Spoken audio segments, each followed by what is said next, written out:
Bom dia. Se eu perguntasse para você, o que é sucesso na vida? O que é alguém de sucesso na vida? O que é alguém que a gente pode dizer, essa pessoa chegou lá? Talvez se a gente fizesse algumas perguntas aqui nessa manhã, de cada 5 pessoas a gente teria 7 opiniões diferentes. O que é sucesso? Eu queria olhar para um texto na Bíblia que fala de alguém que teve sucesso. Teve sucesso não na perspectiva humana, mas o verdadeiro sucesso. João capítulo 19, verso 29 e 30, o texto sagrado, João capítulo 19, o verso 29 e 30 diz o seguinte, de João 19: estava ali uma vasilha cheia de vinagre. Então embebedaram uma esponja nela, colocaram a esponja na ponta de um caniço de sopo, ergueram até os lábios de Jesus. Tendo provado, Jesus disse: está consumado. Está consumado. Com isso, curvou a cabeça e entregou o seu espírito. Esse texto, o texto de João narra essa expressão, está consumado.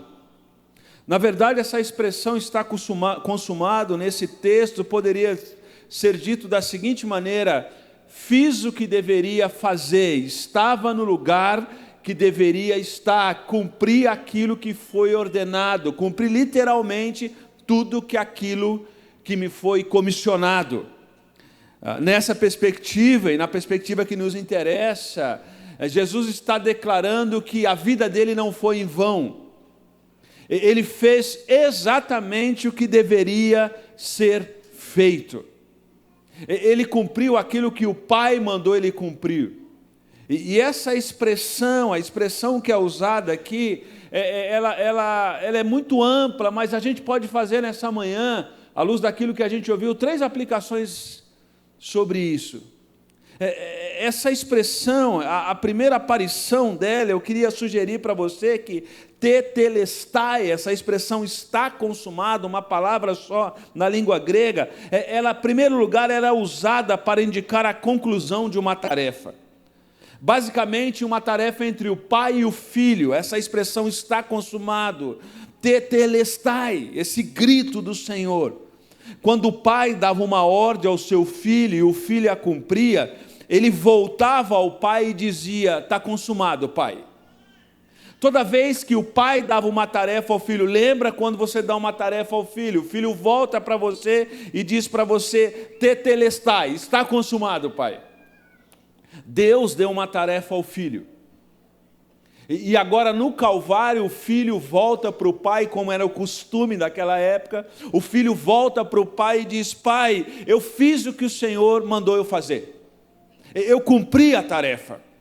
E basicamente na cruz Jesus, ele cumpre o que Deus havia prometido. No Antigo Testamento tem cerca de 380 profecias sobre Jesus. Jesus cumpriu exatamente todas. Como o pai dava a tarefa para o seu filho, agora Jesus vira para Deus, Deus Pai diz: eu cumpri o que o Senhor mandou. Sabe aquela lista que o Senhor mandou? Todas as profecias foram cumpridas na minha vida. E o texto de João diz que eles pegam um isopo com vinagre e levam na boca de Jesus. Jesus, naquele último momento, a sua antepenúltima palavra, ele cumpre a profecia do Salmo 62.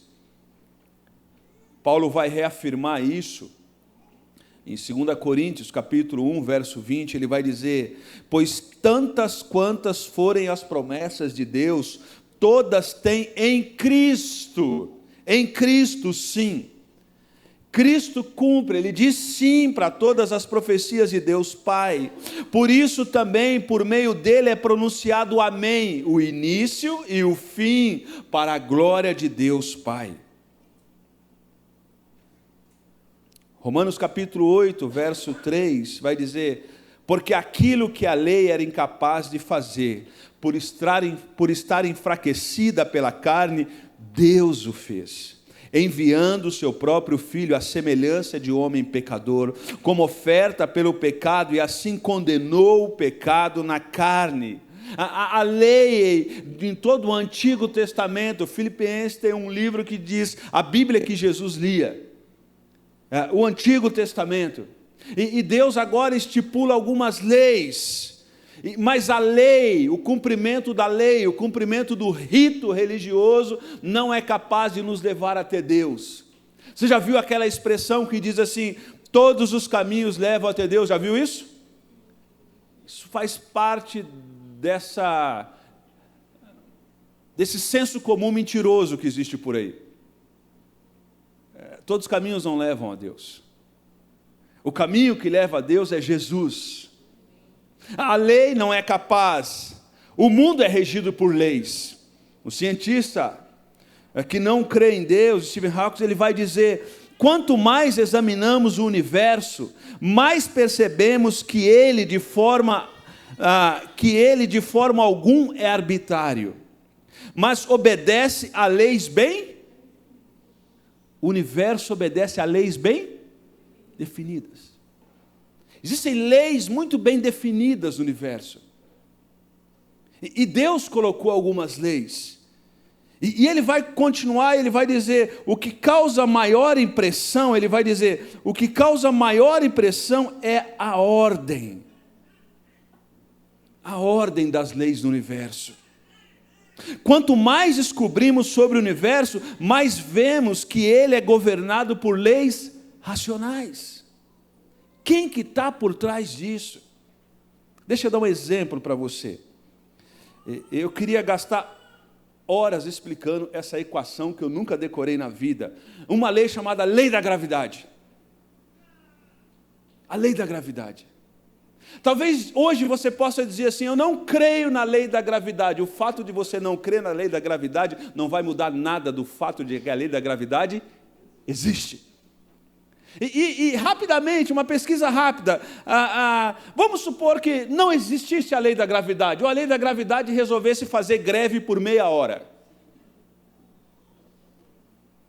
Eu não creio nisso. Tá, tudo bem.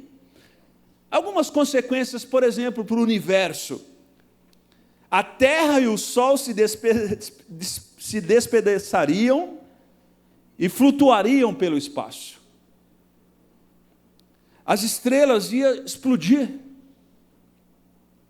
Não haveria mais formação dos planetas para a vida na Terra. Para consequência para o corpo humano. Os nossos músculos e ossos iam se atrofiar. Alterações cognitivas e visuais seriam comuns. A nossa pele perderia a sensibilidade. O nosso olfato e o paladar ficariam menos apurados. Se você crê ou não, ela existe. Ela existe. Paulo vai dizer em Gálatas capítulo 3, versículo 24 e 25, assim a lei foi o nosso tutor até Cristo. A lei simplesmente, ela diz que nós não conseguimos chegar até Cristo por nós mesmos. Deixa eu dar um exemplo mais perto de nós e menos científico. Quantos aqui já foram no Parque da Cidade, aqui em São José dos Campos? Já foram? No Parque da Cidade, eu não sei se você reparou, tem umas palmeiras num caminho. Ali era a antiga tecelagem. E o dono daquela tecelagem, daquela fábrica, ele precisava trazer funcionários naquela época.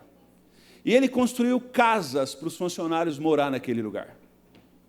E ele precisaria ganhar tempo para a produção com seus funcionários e seus familiares.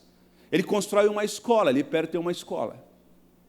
Então ele começou a perceber como empresário que os pais perdiam muito tempo para levar os filhos na escola. O que ele fez? Ele plantou essas palmeiras.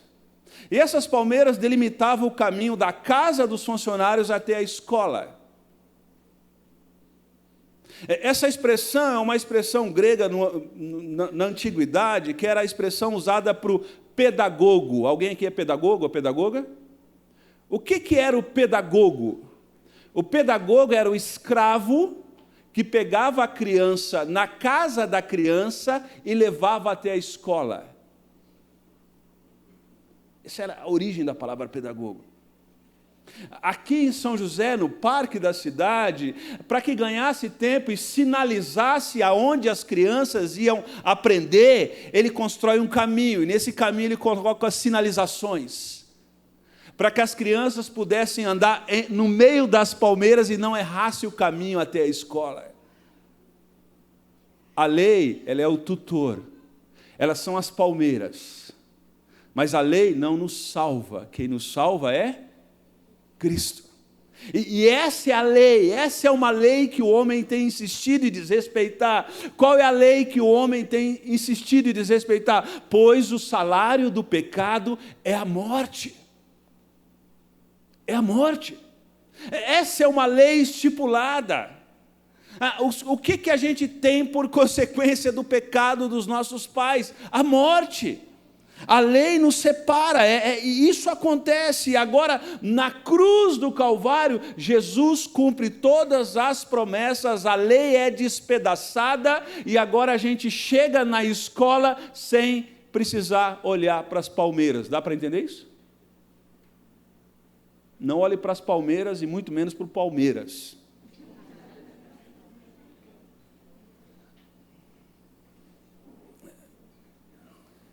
Então deixa eu dizer uma coisa para você. Você não precisa cumprir nenhum rito religioso para que você possa chegar até Deus. Você só chega até Deus através de Jesus Cristo. O único caminho que leva até Deus é o nosso Senhor Jesus Cristo. Por que Jesus foi um sucesso? Porque lá na cruz, ele cumpriu todas as tarefas que Deus, seu Pai, colocou em suas mãos. Tetelestai. Está consumado. Mas a segunda coisa também, que essa palavra grega, ela constantemente aparece nos escritos, tetelestai, está consumado, era uma palavra usada para indicar a quitação de uma dívida.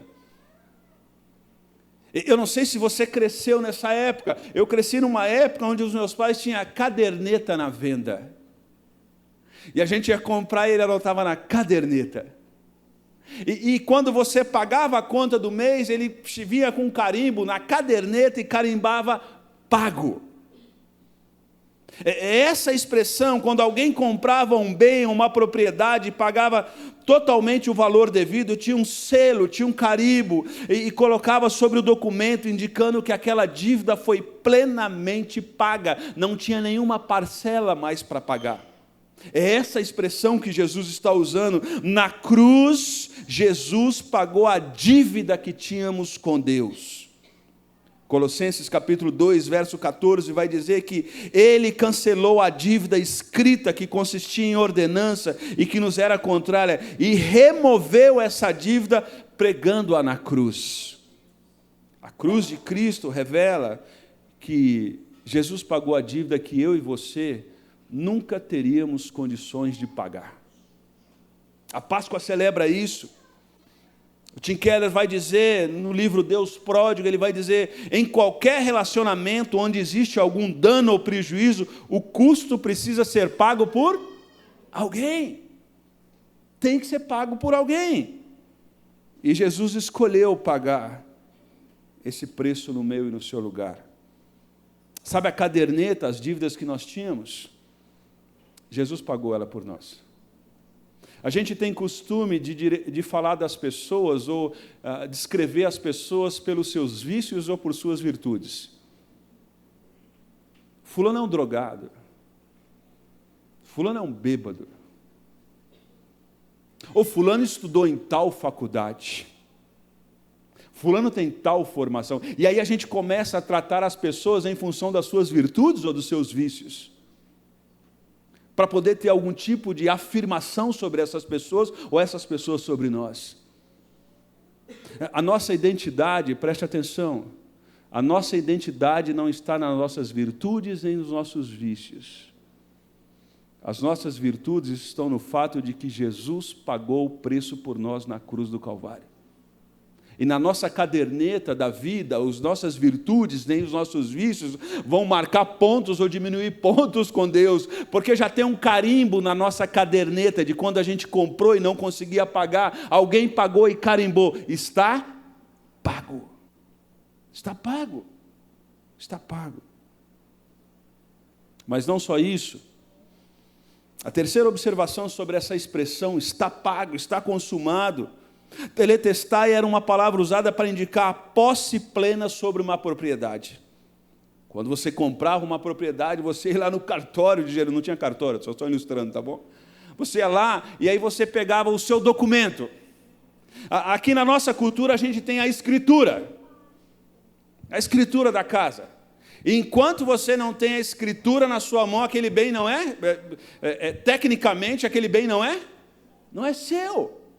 Essa expressão, ela também era usada para quando você comprava alguma coisa, aquilo era entregado, aquilo estava no seu nome, aquilo era propriedade sua, é essa a ideia. E na cruz, essa ideia de propriedade, na cruz Jesus destruiu o poder do diabo sobre nós. Ali foi destruído totalmente. O diabo já entra no jogo sabendo o final do campeonato. Na Copa de 1982, a gente tinha certeza que a gente ia ser campeão. Lembra disso, capitão? Cerezo, Falcão, Sócrates, Zico, Serginho, Chulapa, Éder, e o resto eu não lembro. Essa geração sabia, a gente seria campeão, a gente entrou no campeonato com a mão na taça. Mas na Copa de 90, na era Dunga, a gente tinha certeza que a gente não passaria da primeira fase. Como que um time passa da primeira fase? Com Dunga, Mauro Silva e Raí no meio. Como que isso acontece? E a gente foi campeão. E eu não sei se você lembra, essa semana eu vi isso, eu não sei se você lembra, o Galvão Bueno e o Pelé, quando acaba o jogo, eles gritando, acabou, acabou, lembra disso? Tetelestai. Acabou. A gente é campeão. A taça agora é nossa. Quando a gente pensava que ia dar, não deu. E quando a gente pensou que não ia dar, deu. Na cruz, Jesus destruiu todos os poderes, toda a obra de Satanás. Aquele que entende isso, sabe que a sua vida pertence a Jesus de Nazaré. E o que eu faço diante disso? O que eu faço diante disso? Há um texto em Lucas capítulo 23, versos 47 a 49, que eu queria ler para vocês, que diz o seguinte: o centurião, vendo o que havia acontecido, louvou a Deus, dizendo, certamente esse homem está tendo a crucificação, nesse momento que Jesus diz, está consumado. E nesse momento, um soldado da guarda romana, que era responsável por aquele momento de crucificação de Jesus, ele olha para Jesus e diz, certamente esse homem era justo. E todo o povo havia se juntado para presenciar o que havia acontecido. E ao ver isso, começaram a bater no peito e a afastar-se. A expressão que Lucas está usando aqui é que eles foram para ver um espetáculo. E quando eles viram o espetáculo, eles fizeram assim. É isso. Ou talvez como seus filhos viram para você e falam, nada a ver, pai. Nada a ver, tem nada a ver isso aí. É isso que eles fizeram. Tem nada a ver isso que está acontecendo. Alguns disseram assim, você diz que você salva os outros e você é incapaz de salvar a si? Mas todos os que conheciam, inclusive as mulheres que o haviam seguido desde a Galiléia, ficaram de longe observando. Deixa eu ilustrar isso com a minha última ilustração e aí eu encerro. O Edvard Munch, Ele tem um quadro muito famoso que está no Museu de Berlim, e esse quadro é de 1900 e fala a Gólgota. E nesse quadro, ele pinta e quer retratar a reação de pessoas no momento da crucificação de Jesus. Então você tem nesse quadro pessoas olhando para Jesus, pessoas menosprezando, e esse quadro é partido do texto de Lucas, esse texto que a gente acabou de ler. Mas nesse quadro, a grande tese desse quadro é esse personagem. O homem que não está olhando para a cruz, mas ele está olhando para as pessoas para verem qual é a reação das pessoas ao olharem para a cruz de Cristo. A pergunta básica que a gente pode fazer quando Jesus disse está consumado, e quando a gente lida com esse momento da crucificação, a gente pode fazer como o centurião. Verdadeiramente esse homem, ele era filho de Deus. Ou a gente pode fazer como a multidão. Interessante, né? Legal. Mas isso não faz sentido para nós. Não, mas eu não disse não para Jesus. Quem age com indiferença já está falando não para Jesus. Alguns recebem, outros rejeitam. As mulheres no texto ficaram com medo. Um pouco mais para frente no texto, elas vão se juntar a José de Arimateia e vão cuidar do corpo de Jesus. Mas isso é interessante porque poucos minutos depois elas têm a possibilidade disso. Eu não sei se daqui a alguns minutos você vai ter a possibilidade disso. Quando a gente lida com esse momento, esse ator vai dizer o seguinte: quais são as reações das pessoas quando olham o Cristo crucificado, ressurreto e vitorioso? Alguns dizem, eu me rendo a Ele porque verdadeiramente esse homem era filho de Deus. Algumas pessoas dizem... Algumas pessoas elas tentam procrastinar isso e dizem, quem sabe amanhã? Quem sabe amanhã? Feche seus olhos, vamos orar. Vamos pedir a graça do Senhor sobre nós.